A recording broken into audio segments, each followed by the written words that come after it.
Okay, so now we are going to run the Ansible for the PicoCTF web server. As you can see, I actually ran it, was running it before, and actually ran into a bit of an error. Let me make sure I didn't do anything else. It's been a couple minutes. Okay, nope, just we edited the group vars and just ran that. So the problem here, let me pull it up for you. Failed to load problems. Okay, auto load problems into web interface. Okay, that is not good. Auto load shell server into web interface. That's also not good. So what happened there, if you remember, when we finished running the shell server, for some reason it actually changed our password from Pico to Pico or to Vagrant, and then we had to change the password to Pico Shell. So what we're going to actually need to do is change this configuration. So we're going to go back into the group vars, and the Ansible user we're going to leave as Pico.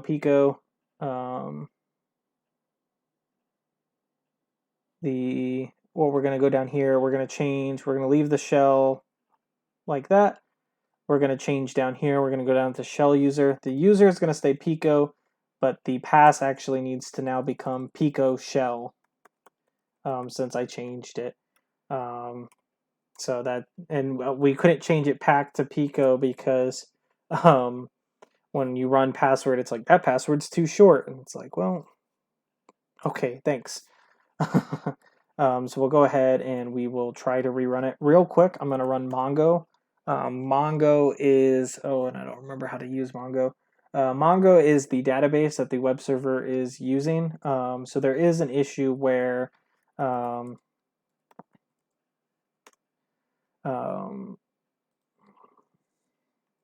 there's a problem where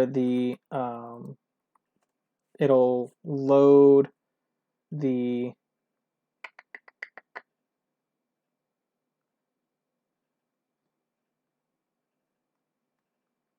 where it'll load the database with the IP address of the shell during the Ansible configuration. But if the shell IP has already been loaded into the database and you run it again, it's actually going to break with a very confusing warning that doesn't make any sense. So what we're going to do real quick is we're going to go into, you shouldn't have this problem because we kind of are fixing this error now, but it's nice for you to see this database since you might need to do work in it. So this is the PicoCTF database. We are going to use PicoCTF, and then we are going to type show collections, and this will show all of the tables in this database in MongoDB. Okay, and we are going to then do, I think it is, yeah, okay. I think it's db dot, you just do it like this.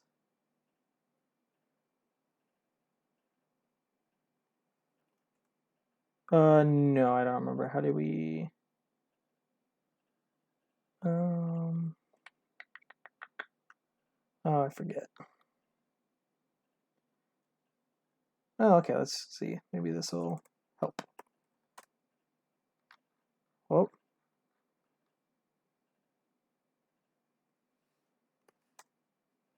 No? Oh, okay. There we go, maybe? Yes, okay. Yes. So we want, not find. Find is useful.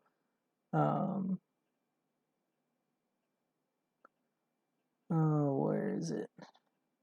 Yeah, I don't actually use Mongo, so I don't actually know anything about this. So I have to look up everything every time I do this. Maybe .find with blank will work. No, okay. Okay, Mongo collection show all. We'll just do that.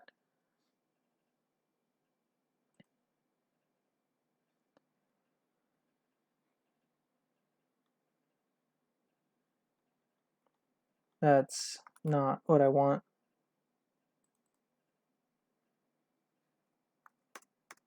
That'll probably work. Show all contents from all collections. I don't want that.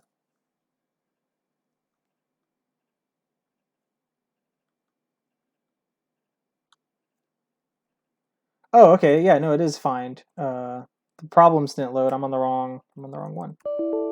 We actually want, that's my bad. We want shell servers dot find. So that is how you do it. Okay, perfect. So that's bad. You see here we have db.shell servers dot find. It's actually already loaded into the database, this environment. So we are going to go ahead and remove this. Okay. So that means now we have to remember what the method is to delete it. I think, is it remove? Okay, and this you also have to MongoDB remove. Okay, and I'll look up the format for this because it's a little weird. Okay.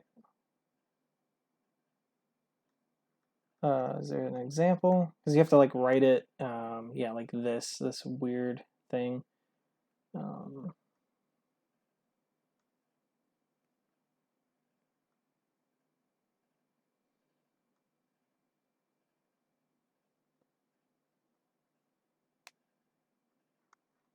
Oh, okay. Actually, we're just going to remove all. Yeah, we'll just do that. Instead of trying to figure this out, we'll just remove.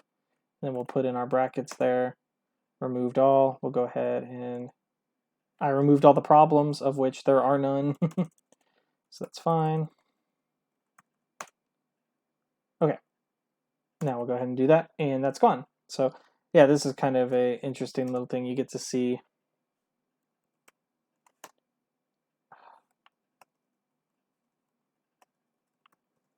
Okay. Yes, I have not used MongoDB in any capacity, so I'm a little rusty.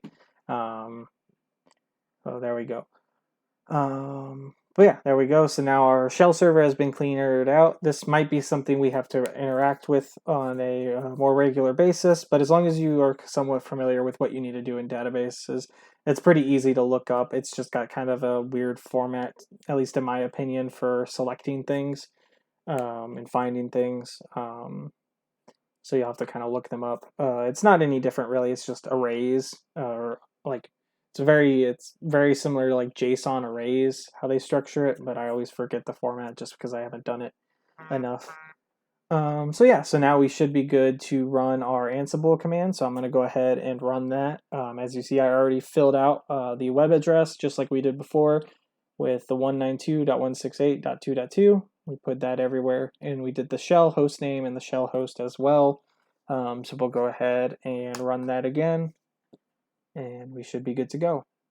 So I'll go ahead and pause the recording, and then when I'm done, we'll come back and do a little tour of the website as long as everything worked. Okay, great. Now that we had the password correct, ran it this time, no problems. Everything was finished. So now if we open up, say, Chrome, and I go to, and I type in this IP address right here, 192.168.2.2.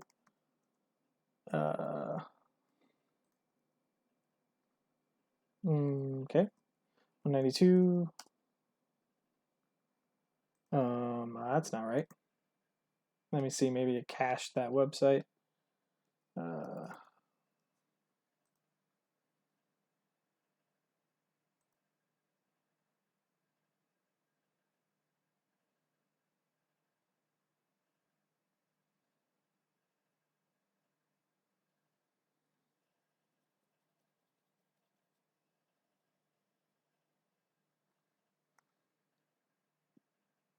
Okay.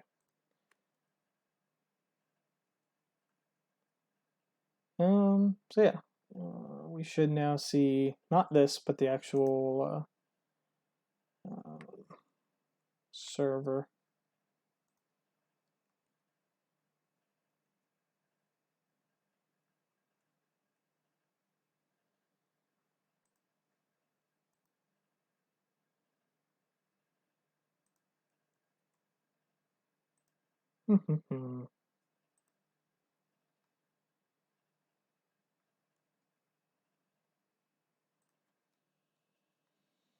Boy, that's a bit slow.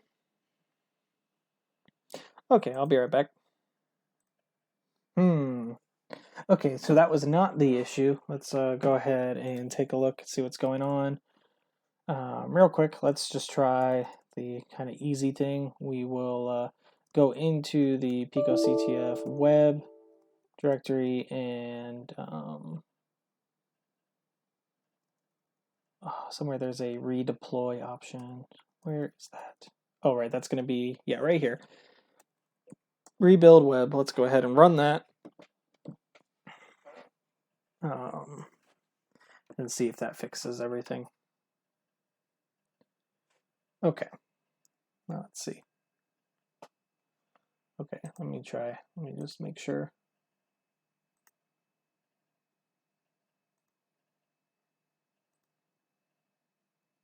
Darn, that's disappointing. Okay.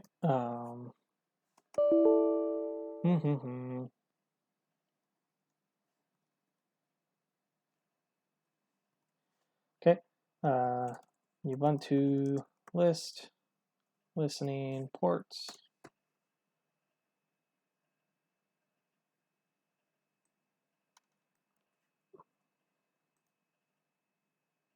Oh, we'll just use netstat.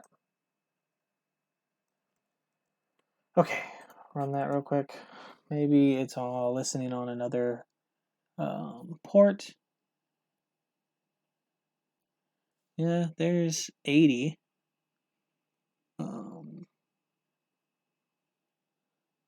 There's an 8,000 listed as well.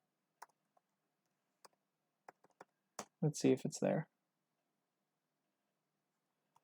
Nope. It was 8,000, right? Yeah, okay, so that's not it. Ooh, okay.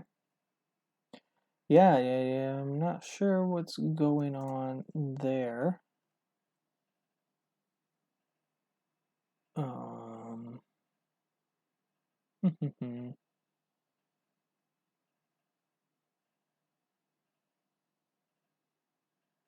Okay, well, I will pause it. I'll be right back once I figure out what's going on. Okay, so the first thing I tried was the good old reboot. I just rebooted the server, and what do you know? There you go, it's CTF. Let me go ahead. It's working both in incognito mode and outside of incognito mode. Let me go back to not incognito. Close the wrong one. Okay, so yeah, so now we have our server up and running. So if you have that issue, just give it a reset. Should be good to go. So that is going to take you to our registration page, and you'll want to go ahead and make a user. Now note that the first person to register, the first person to register on here, they are going to be the administrator. So make sure it's your account. We can always change that in the database.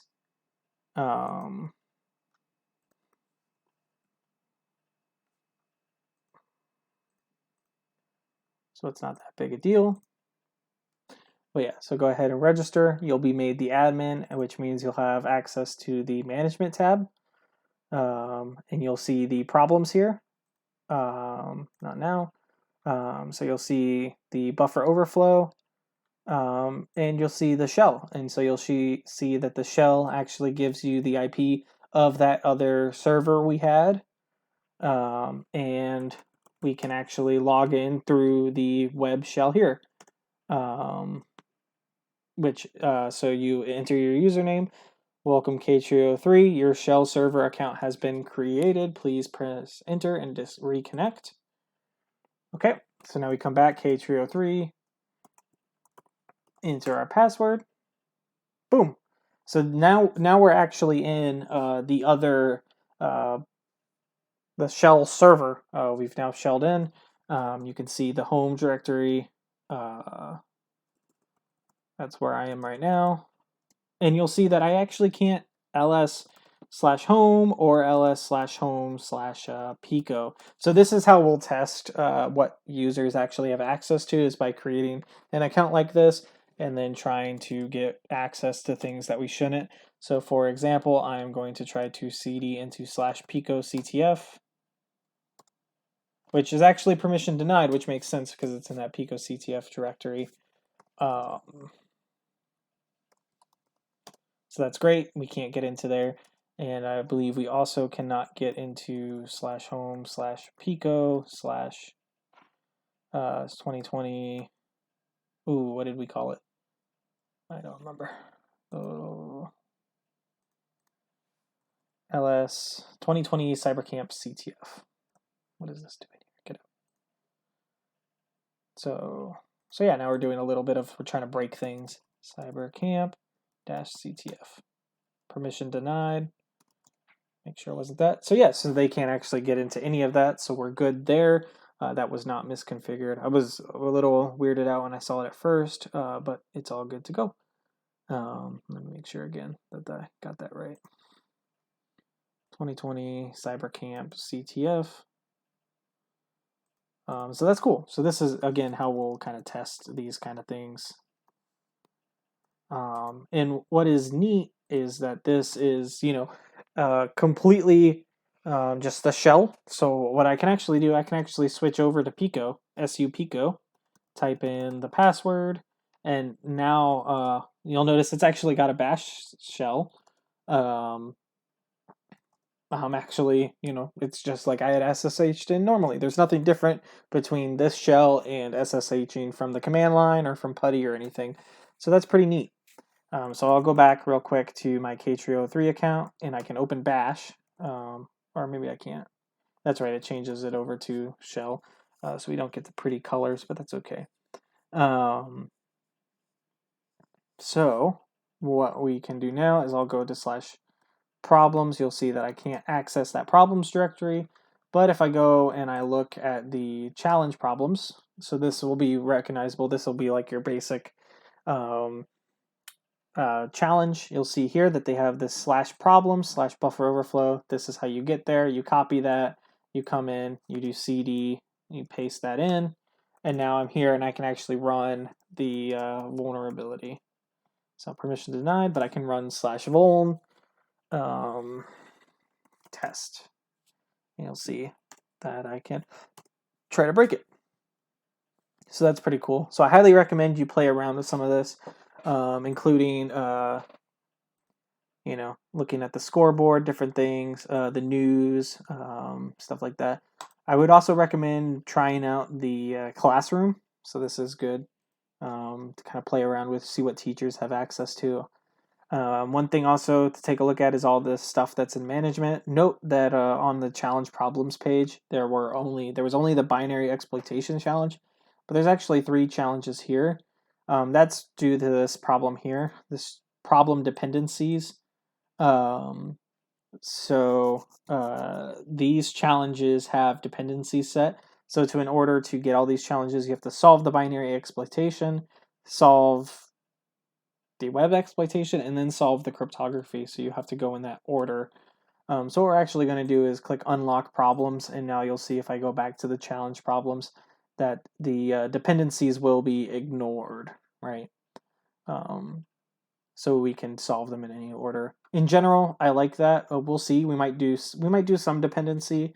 We'll kind of have to see what everybody thinks. Like, for example, we might have a SQL injection 1, 2, 3, 4, 5 kind of thing. We would probably name them nicer than that. But they definitely wouldn't be like the buffer overflow prevents you from doing SQL injection kind of thing. That would be silly. But it's a nice sample of like what you can do. So yeah, definitely play around with this. One thing to note is that the admin management pane is kind of limited in what you can kind of do. One thing, like for manage users. Let's go find my user real quick here. That's all you can do. Delete. You can give a deletion reason and then delete their account. So that's hardly really useful. So if you're wanting to manage the users, you'll have to actually fumble around with MongoDB like I did.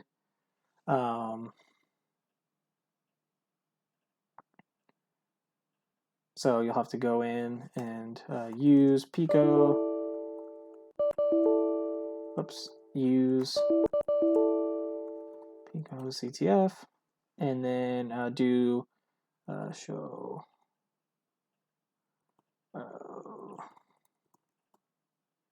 collections, and then you'll have to do stuff like you'll go to users.find db.users.find. Yeah, it's a very nice object-oriented interface, but still takes some getting used to.